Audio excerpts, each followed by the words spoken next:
Bonjour tout le monde. Alors si vous avez cliqué sur cette vidéo aujourd'hui, c'est que vous êtes intéressé par l'idée de faire un PVT en Australie. Je vais vous dire dans cette vidéo 10 choses à savoir qui me semblent essentielles avant de se lancer dans un PVT en Australie. On voulait pas faire un face cam un peu simple, un peu chiant, on s'est dit qu'on allait vous prendre toute la journée avec nous. Du coup cette vidéo risque d'être un petit peu désorganisée, mais c'est parti, on vous prend avec nous, let's go.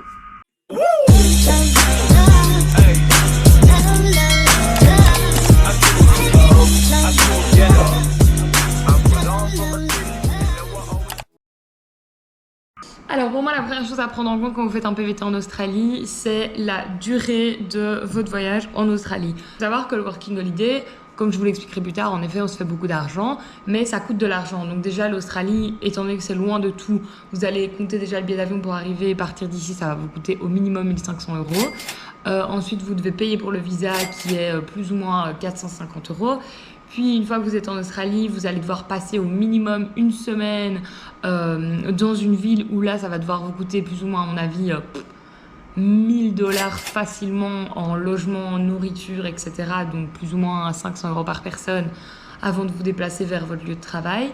Et ensuite à ça vous devez rajouter aussi généralement un vol interne pour rejoindre le lieu de travail, parce que c'est assez rare de trouver exactement à l'endroit où vous êtes. Généralement vous devez vraiment vous déplacer, donc si vous restez qu'une courte période de temps, ça va pas valoir la peine. Donc ça c'est quelque chose à vraiment prendre en compte. Bon, je me dépêche, c'est parti, on se taille.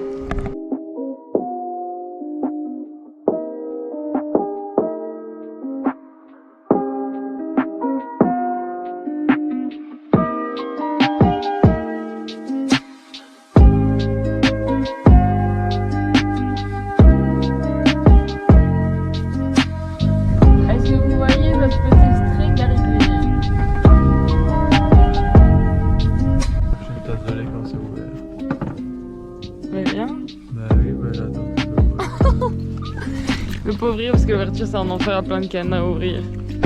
Bon Marine, alors aujourd'hui tu me guides et c'est moi qui fais tout, ok? Ah ok, je suis pour. Les gars, moi c'est la dernière fois là, c'est la dernière fois que je me lève à 5h40, à 5h du mat.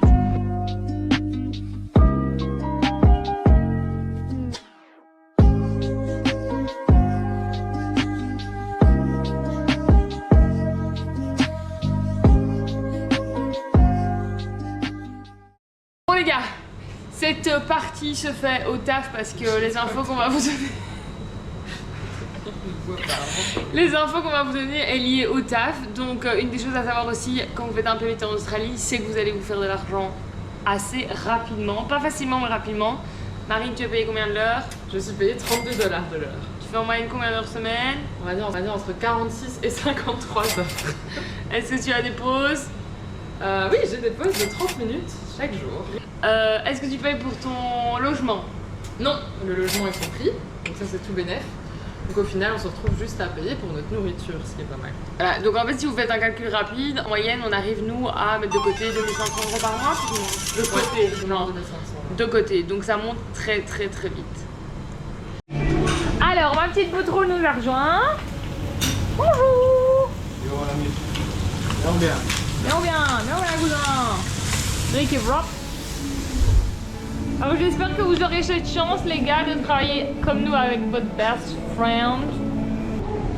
Alors pour moi le troisième tip, ce qui est important quand vous faites un PVT en Australie, et je vais vous en parler pendant que je fais mon petit café, il faut pas croire que le travail en fait il va vous tomber dessus quand vous arrivez en Australie et que vous cherchez un taf. J'ai l'impression qu'il y a un peu cette vision que c'est super facile de trouver du travail, que vous allez trouver comme ça, juste en postant un selfie de vous sur Facebook et en disant que vous cherchez un travail. Ben, c'est pas aussi simple en fait. Je pense qu'il faut vous mettre en condition et vous dire que votre employeur ça reste un employeur. C'est pas parce que vous êtes un backpacker qu'il n'apporte aucune attention à qui vous êtes, est-ce que vous êtes digne de confiance, est-ce que vous êtes capable de faire le travail qu'il demande.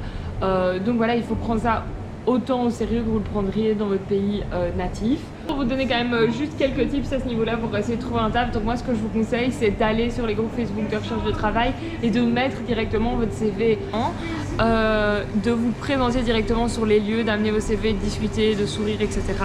Troisième chose aussi, c'est que si vous êtes bloqué dans un pays avant d'arriver en Australie, ou vous êtes dans votre pays natif et que vous voulez déjà prendre l'avance sur votre recherche d'emploi, c'est vraiment possible. Donc comme je vous disais, vu que nous on avait fait une liste et qu'on avait postulé déjà à 200 endroits, on avait eu pas mal de réponses. Donc vous pouvez le faire aussi, c'est une option. Si par exemple vous avez ce petit stress en mode bon, j'arrive, j'ai pas envie de rester un mois sans taf, j'ai pas forcément les thunes pour rester un mois sans taf, ça peut être une option aussi. Donc voilà, petit conseil. Ça y est ou quoi? Oh, le temps que t'en fasses un. J'ai vu ça, je voudrais que t'es sur la fin. Toujours d'œuf après, attends, prochain. Oui mais attends. Lingot. Oh non, je l'ai pété. Comment tu fais en fait? Tu fais genre... Il reste plus rien là. Plus, ciao, votre podcast, 11h, bye. Bon. Bon les gars, moi j'ai fini, je laisse ces deux bouseux au taf. Voilà. Exceptionnellement, j'ai pas le même chiffre que Théo là depuis 3 jours et je vous avoue que c'est un bonheur parce que j'ai fini beaucoup plus tôt. Donc je les laisse. Rien à foutre encore. Tu l'auras fait. Si vous en avez rien à foutre, mettez en commentaire. Non mais c'est pas, ça va me blesser. 2 hours later. Bon salut les gars, je viens de terminer le boulot et là je vais chercher avec notre amie Marine de l'alcool parce qu'on fait une petite teuf de départ ce soir. Suivez-nous, j'ai des choses à vous expliquer.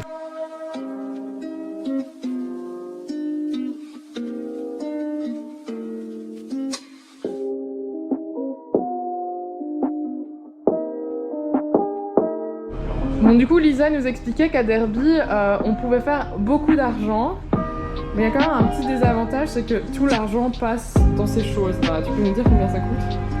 Ici on est sur 57 $ pour 24 fois 33, c'est-à-dire 40 €. En comparaison chez nous avec de shop c'est 2 fois moins cher. Deux fois moins cher, voilà. Au moins 2 fois moins cher.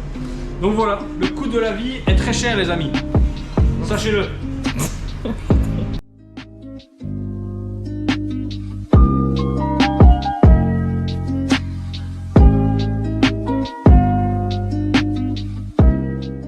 Bon les gars, je reprends le contrôle de cette vidéo, j'espère que Théo et Marine ont été clairs. Non! Là on se fait une petite sieste parce qu'on est épuisé, on s'est levé super tôt pour taffer. Et après quand on se réveille, il sera temps de préparer pour la soirée.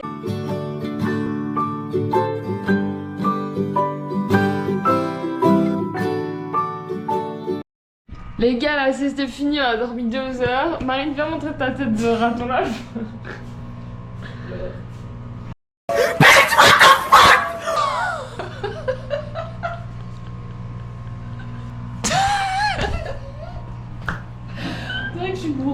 Pas bourré les gars. Bon les gars, foulala cette vidéo. C'est quoi le 4e conseil? Attends, c'était quoi le 4e conseil? Je sais pas. Pour trouver un... Ah oui. Que vous allez voir, il faut absolument, pour trouver un travail, aller remote. Si vous avez un coin paumé de l'Australie, ils vont vous faire des offres qui sont hyper alléchantes parce que personne ne veut venir ici. Nous par exemple ici à Derby, on paye pas le logement et pratiquement genre tous les gens des business autour ne vont pas payer le logement. Il y en a qui payent pas le logement, pas la nourriture. Mais ça vraiment à la fin du mois, vous voyez la grosse différence. Maintenant, nous installons... J'ai enlevé du cadre. Nous installons la maison pour la soirée. Comme vous voyez, on a encore le truc Happy New Year de la soirée de Nouvel An. On va bouger tout ça. Bon là les gars, donc on est parti dans la voiture. On va aller au Woolies, donc le supermarché du coin. Et puis on va aller au terrain de foot. Tous les samedis on joue au foot avec toute l'équipe. Alors là, on s'arrête à l'hôpital parce que Théo va ramener sa béquille. La merveilleuse béquille va montrer. Montre-nous ta belle béquille australienne. Voilà. Et ça c'est ma super transition pour mon point numéro 5. Alors les gars ici, quand vous êtes en Working Holiday Visa, généralement vous n'avez pas de contrat de travail. Et donc ce qui veut dire que si vous tombez malade, si vous vous blessez, si vous tordez la cheville comme monsieur Théo Guillaume, vous n'êtes pas payé. Donc bon, c'est parti Woolies, on va chercher un petit goûter ou un petit apéro et puis on va au foot. Let's go. Hi guys! We just came to cheer. Yeah, yeah, oh my god.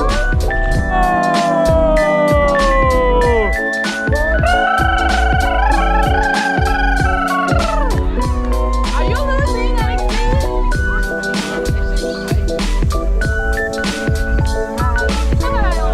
On pratique un autre sport sur le bord du terrain. Oh 3-0.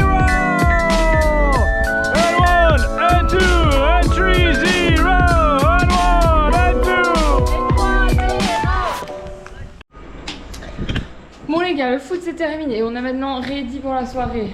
On se prépare psychologiquement parce qu'on a l'énergie d'un cadavre. Moi je suis chaud. Bon, une chose à savoir en plus quand vous voyagez en PVT, ce qu'ils veulent pas venir près de moi, c'est gros rats, mais ils sont à droite et à gauche. Ah, bonne expliquer. Les choses à savoir, c'est que c'est hyper avantageux de voyager à plusieurs et de partir à plusieurs. Ah non, Marine. Ça va? Ouais. Mais pourquoi pour l'argent? Voilà. Donc expliquons, les gars, parce que par exemple, ça va vous permettre déjà de ne pas vous sentir seul quand vous êtes dans des coins paumés. Mon cœur, toujours ensemble. Marine, toujours ensemble. Ouais. Et aussi pour le road trip, quand on arrive, on a fait un méga road trip, allez voir les vidéos ici aussi. Et vu que ça coûte extrêmement cher, on en a eu pour combien pour 2 semaines, les gars? Très cher. 3-4 000 $ chacun. Bah, ça aurait été 2 fois plus si jamais on était tout seul. Voilà, allez à plusieurs. Heureusement qu'on est là pour vous donner des super infos sur le PVT en Australie. À tantôt pour de nouveaux tips. That is officially the longest game of beer pong in the entire fucking world. Get it, Katie! Get it, Katie!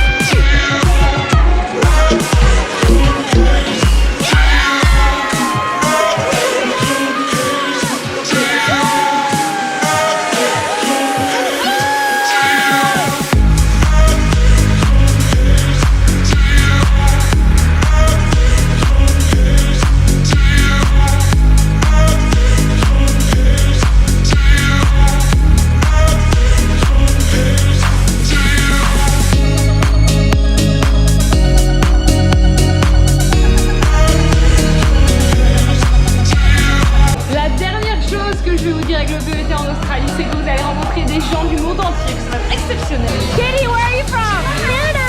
Where are you from? I'm from China! Oh, from England! Argentina! Hello!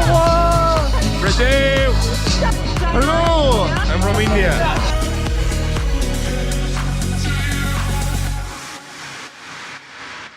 Désolé, hein, franchement ça aurait pu être plus précis, un petit face cam clair et net des 10 choses à savoir qu'on part en PVT, mais est-ce que c'était pas beaucoup plus fun comme ça? A bientôt les gars, c'était notre dernière vidéo en Australie, on est trop triste, c'est fini le PVT, punaise. N'hésitez pas à nous suivre sur Instagram, hashtag de Gypsies, pas du tout hashtag @gypsies. À partir de la semaine prochaine, on arrive en Nouvelle-Zélande, il va y avoir plein de vlogs qui vont suivre, on prend la vie sur la route, donc beaucoup plus de vlogs, beaucoup plus de contenu. Et voilà, on se retrouve à ce moment-là, bisous les gars!